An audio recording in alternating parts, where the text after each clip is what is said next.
Hi guys, good morning. Gawa tayo ng lumpia. Okay? Anything. Meron tayong binating itlog. Wow! Okay? Meron tayong ginawang ito yung pork, ground pork with parsley, onion, carrots, and garlic. Tapos ito yung lumpia wrapper natin. Okay? This one. Yan. Okay? Lagay natin dito. Actually, isang buo to eh. Yan. Ganyan. Ganyan yan. Ganito yan ha. Ganito yan guys. Isang buo yan. Okay? Kinat ko lang. Pagkakat natin, naghiwalay. Okay, ilatag natin dito vertically, and the other one is horizontally. Okay, kasi itong horizontally strip na to, dito natin ilalagay ang filling ng ground pork. Okay, tinimpla na yan, may timpla na yan.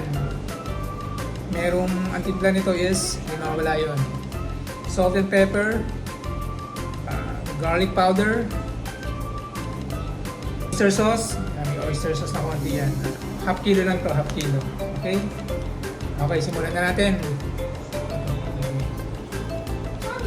Okay, naglinis na naman ako ng kamay, malinis yan. Lumpia, spring roll. Okay? Ayan na.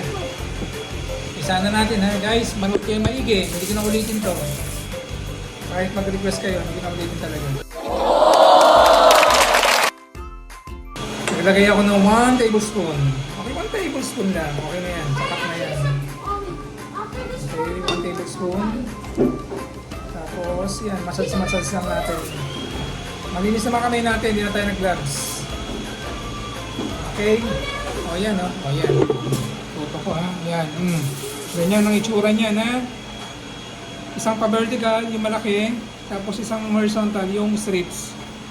Okay. Diyan mo ilalagay yung filling, okay? Tapos, i-fold natin ito once. Yan, fold once.